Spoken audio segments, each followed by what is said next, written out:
The real world is hidden, both from us and by us. My purpose is solely to tell you stories of the hidden. Stories pieced together from interviews, secret documents, and clandestine whispers from people who walk this shadowy landscape. Dismiss these stories as mere fiction if you wish. Indeed, most are heavily fictionalized to protect those involved and myself. But perhaps behind the drama and the props, something true there lies.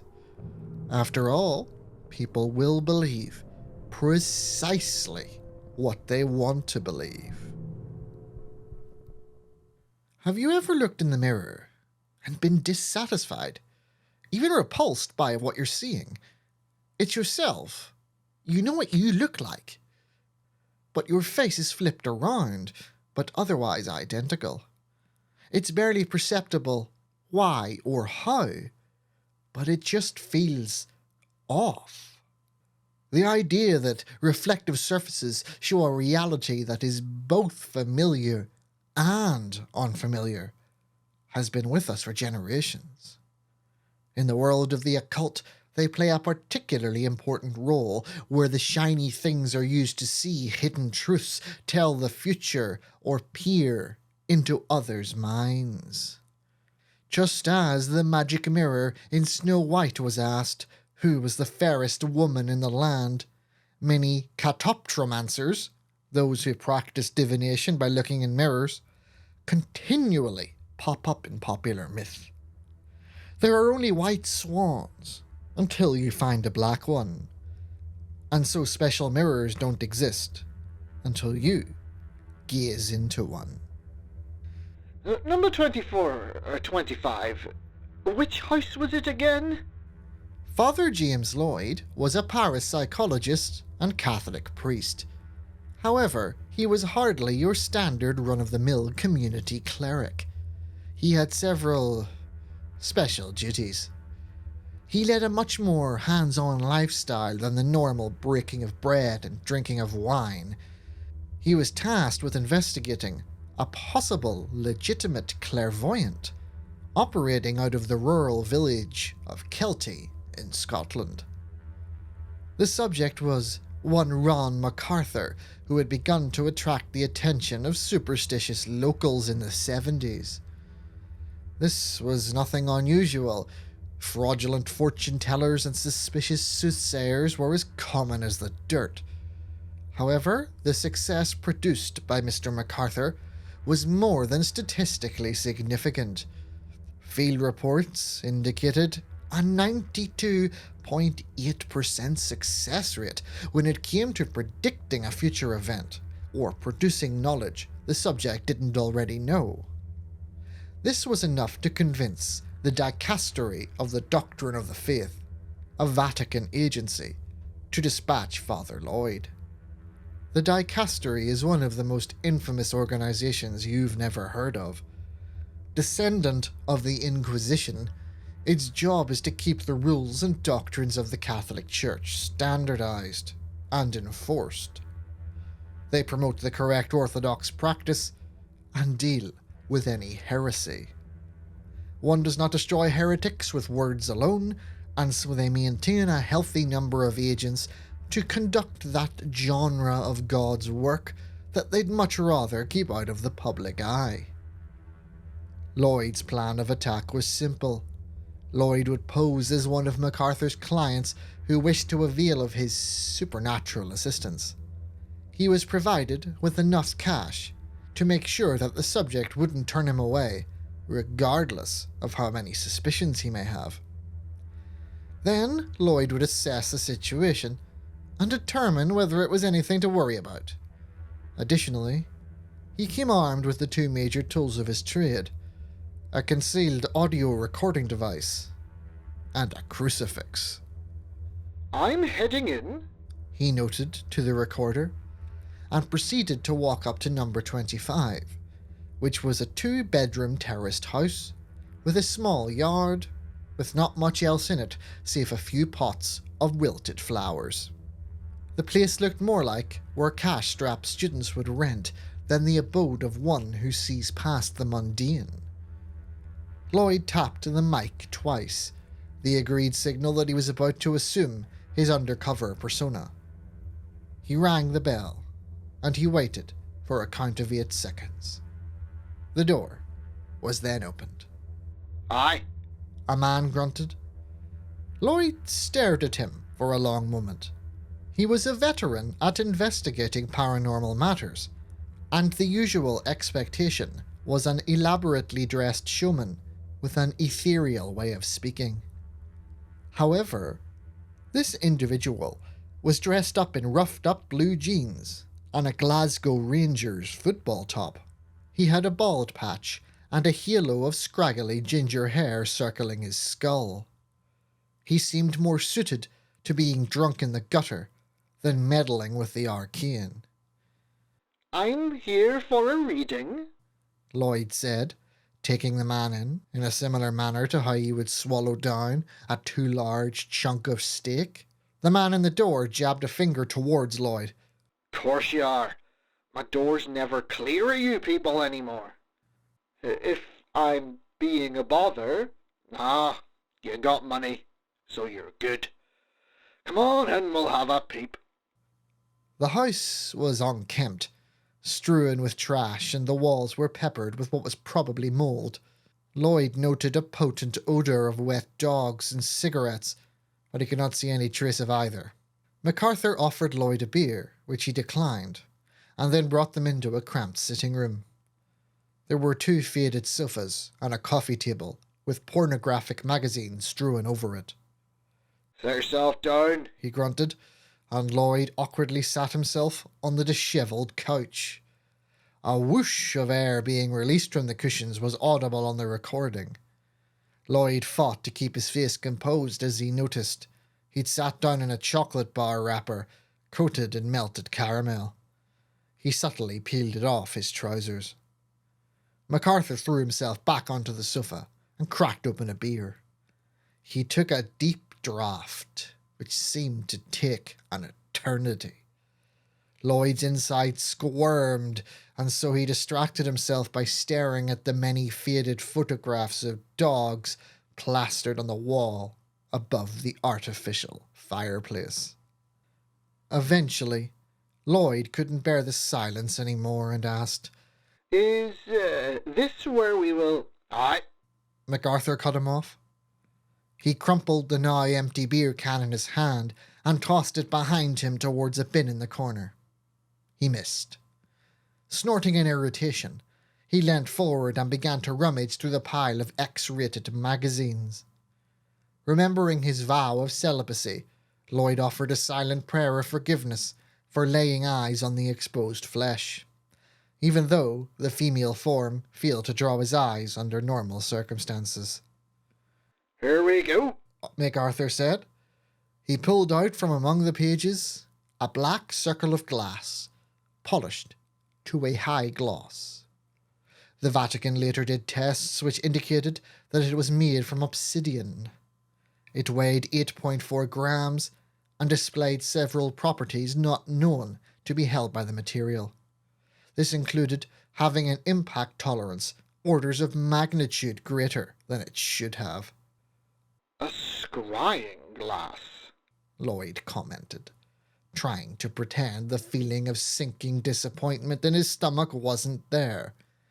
Magic mirrors, crystal balls, staring into watery pools. The mere gimmicks of frauds and con artists. As much as it was better for him, the public, and the church that a case turned out to be a dud, he couldn't help feeling disappointed nonetheless. He was utterly fascinated with the things he set out to destroy.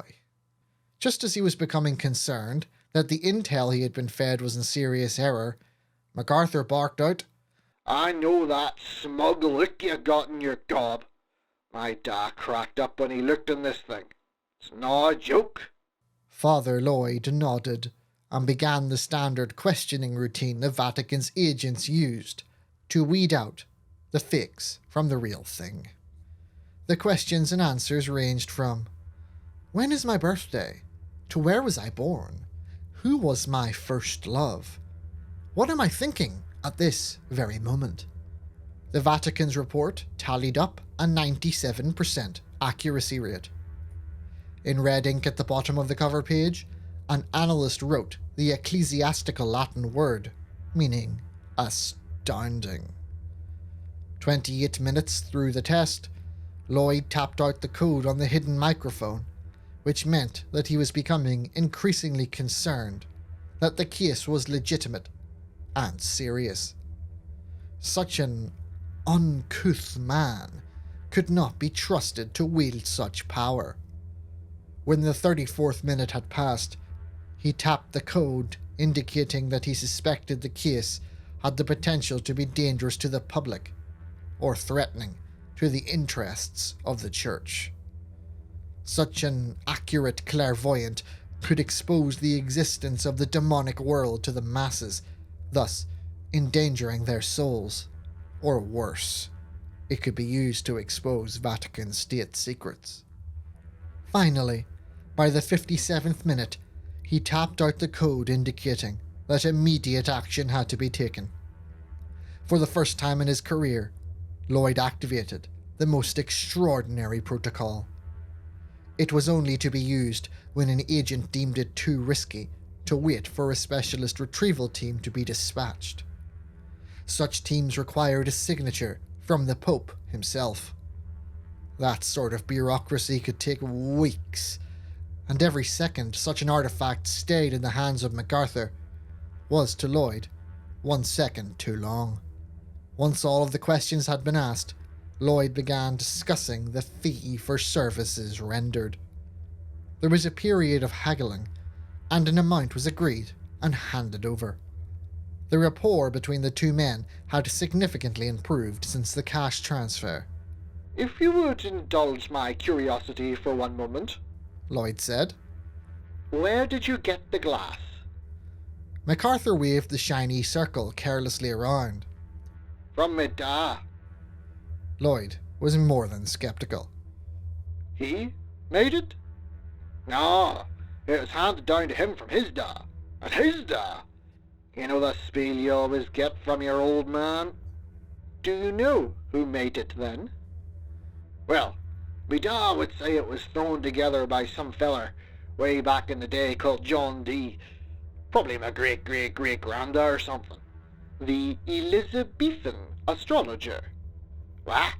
Further questioning demonstrated that McArthur knew next to nothing about the historical Dr. John Dee, an astrologer and mystic employed in the court of Queen Elizabeth I of England.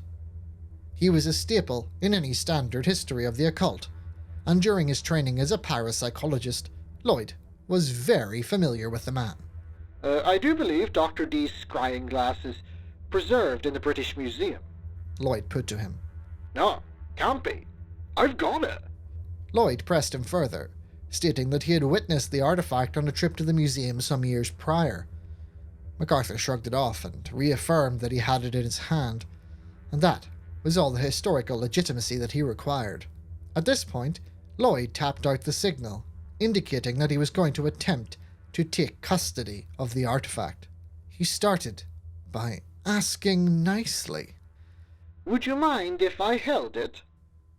McArthur seemed unsure and fumbled for a moment. Don't think so. Throwing me that body after all.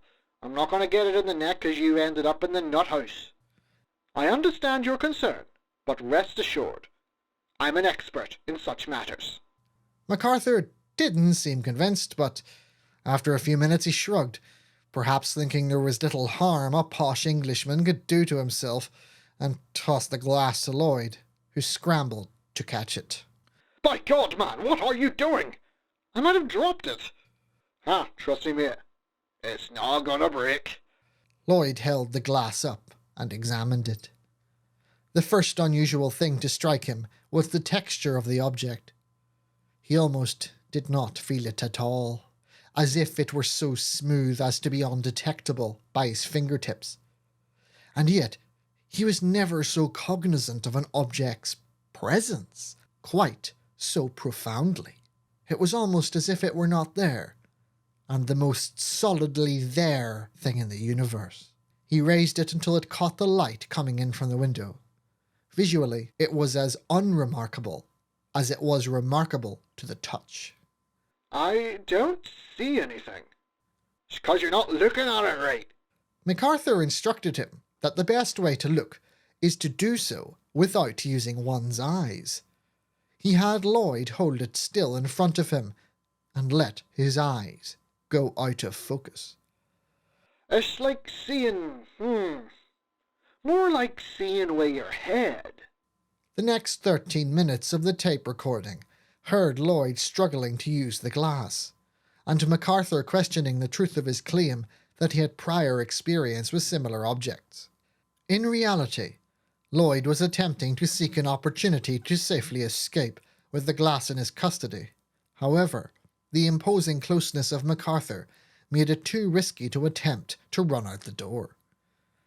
In a diary entry he made in his private journal, recovered by the Vatican 8 years later, Lloyd confessed himself to having been overcome with curiosity, and at the time was not even thinking about a means of escape, but was fully invested in gaining access to the glass's power.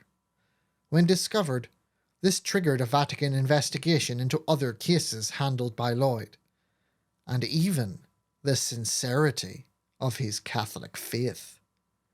At 30 minutes and 14 seconds, the recording falls silent for 42 seconds. Some rough chuckling can be heard from MacArthur, who then says, That's it, lad. Now you got it. Lloyd could no longer hear, nor see or feel. Things had merely stopped. He was aware of the stillness, but he was not sure how he was aware, for there was no sight. Or was there? He wasn't sure, but he saw something without his eyes. It was square. No, it was rectangular and brown. It was a wooden desk. Then he blinked with his mind. Upon his mind opening, he noticed that he was in an eerily familiar place. Bishop Montgomery's office. Behind the desk was the bishop himself, dressed in ordinary clothes, and in front of him was a young priest with a wild, terrified look on his face. What do you see? Came MacArthur's voice, ricocheting through the air like a rough spectre. As if on cue, the scene began to move. In a state of panic, the young priest began to speak. No, Your Excellency. I didn't do it. Although he saw the young man's mouth move, Lloyd knew that the sound was coming out of his own mouth, and in that manky sitting room, MacArthur could hear it. What is it? You see something?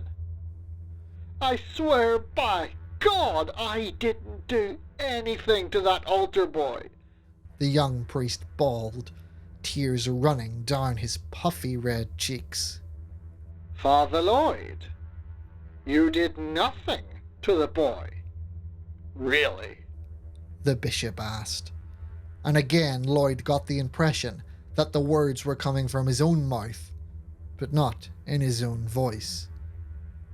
We have pictures, Father. Pictures! The bishop raised a photograph to the young priest's face, and he wheeled like a wounded seal. Then he put it down and lifted another and another. Each time the priest would make an exclamation of pain, which would also erupt from Lloyd's vocal cords. What devil possessed you? The bishop continued. If word of this ever got out, who can tell the harm the church would come to? Forgive me, Father, for I have sinned. Forgive me, Father, for I have sinned. Forgive me, Father, for I have sinned. Forgive me, Father, for I have sinned. Forgive me, Father, for I have sinned. Forgive me, Father, for I have sinned. The priest gasped, repeating the line over and over. McArthur's voice cut in. What are you saying, mate? You're going too bloody quick. You must do penance. The bishop declared, silencing the priest. Penance? What penance? There is but one service which could make up for such repulsive sins. A lifetime's vocation to the Dicastery for the doctrine of the faith. No, not me. I'm not cut out for that sort of thing. McArthur started clicking his fingers around Lloyd's ears. Come on now, snap out of it. You can't let the vision eat you up like that. Yes, Father Lloyd, The bishop continued. either you serve in the most difficult war against Satan and his minions that the church fights, or we take your frock from you and send these photographs down to the police station. Oh, please don't. Okay. I'll do it. I'll take the oath. May God forgive you. The bishop said somberly. McArthur's voice came a foghorn through the mist. All right, that's enough of this. Give it here.